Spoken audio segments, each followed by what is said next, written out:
House to Home, brought to you by RE/MAX Diamond Realty.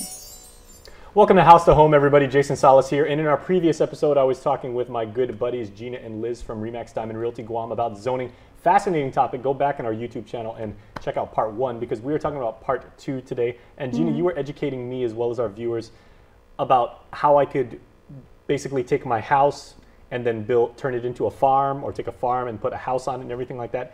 And that's all copacetic. I mean, that's totally legit.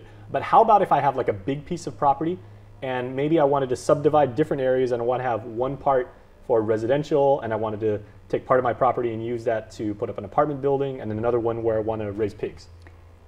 Yeah. First of all, I'd be crazy. Yeah, you'd be crazy. You might not be able to get anybody to rent that apartment building once you're done with it because the pigs might get in the way. Ah, you never. Pigs are nice creatures. They make good pets. Absolutely. Yeah. But so you've got a piece of property and you want to do combined uses on it.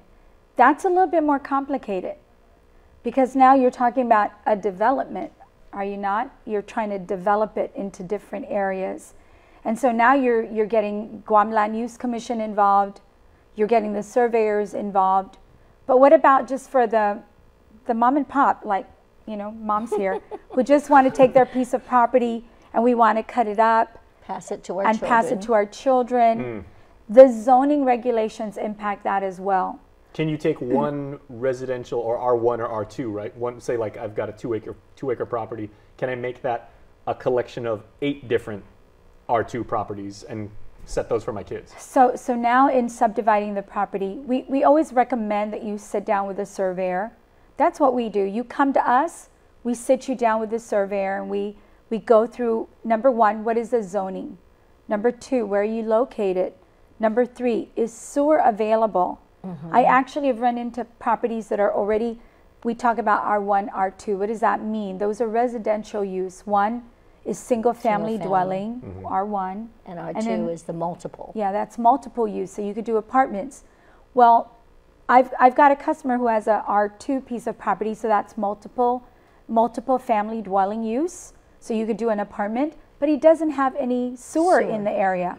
Yep. So this is where zoning and requirements from the government agencies, it really does impact your ability to use your property, your ability to cut it up. Okay, well, Liz, you were telling us on the previous episode, you were talking about the infrastructure and like if you're turning a residential piece of property into a commercial one, the water lines and are critical. Bigger gauge water line, much more pressure. But in terms of putting in the infrastructure, if you're taking a single residential property and cutting it up into multiple residential properties, what would I have to do as far as power, water, lights, you know? Well, going back to, you mentioned the commercial zone. Let's go back to that. If, let's say, you had a piece of property and you wanted to zone it commercial, number 1, you'd have to take it before the Land Use Commission in order to get approval. And it is a lengthy process because they would have to notify the neighborhood. Now, the mayor also gets involved. So, for example, there's a lot of bureaucracy to go through this. Huh? So we've had a situation where a family wanted to rezone it M1, which is industrial. So they brought it before the Land Use Commission. They had someone working the paperwork, going through the government entities to get the approval process. But what happened was the mayor was not in agreement because the school was close by. So the only zones she would approve would be commercial zone. So therefore, instead of getting M1 zone, it turned out to be a commercial zone process. So yes, there's an approval process. You have to look at your neighborhood to see, is that suitable for that particular neighborhood. I didn't even think about industrial because I could take me and my camera guy Don. We could set up like an auto body shop like right on our property, but you can't because I've seen. Oh, we could not. I've seen a Sorry, Don. I've seen a neighborhood where it's residential and the next door neighbor is doing construction work. They've got. So they're doing a number of things that are not in compliance with the zone. Yeah, and you see that all the time on Guam. So neighbors could go to Guam, to Public Works, and complain that they are not functioning in the proper zone use for the neighborhood. Or there's people setting up essentially kennels for dogs, or or they're making these makeshift auto body shops. Repair shops. Usually we see repair shops. Yeah. They turned their garage into a literal garage. I mean, hobby and doing your own little stuff, but when which is cool. But I never knew this. But when you start to repair other people's cars and your whole street is littered with vehicles, then eventually someone's going to file a complaint because they can't park when there's a party. And it's the improper use of the zone for that neighborhood. Yeah. Okay, so Gina, just to reiterate, you have to get Guam Land Use Commission involved, possibly the mayor.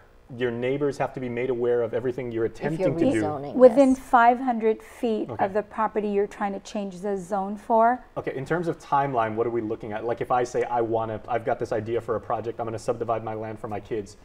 You know, How long? I wish we could tell you there's a strict timeline. There Case is by case? not. It's case by case. Eee. I tell people you might be looking at 6 months to a year. If you're lucky. Yeah, depending on the Yeah. project. Mm-hmm. Depending Yeah. on the project. And each project is unique, and each project has its own degree of complexity, obviously. So, Absolutely. yeah. So, That's okay. right. I am so glad you guys are my BFFs when it comes to real estate and everything, because I can just, ask you guys all the questions. And Liz and Gina certainly are available for all of you out there. If you guys have any questions, give them a call at Remax Diamond Realty Guam. Ladies, Thank you are you. an indispensable source of information. I thank you so much. Jace. All right, we'll see you next week.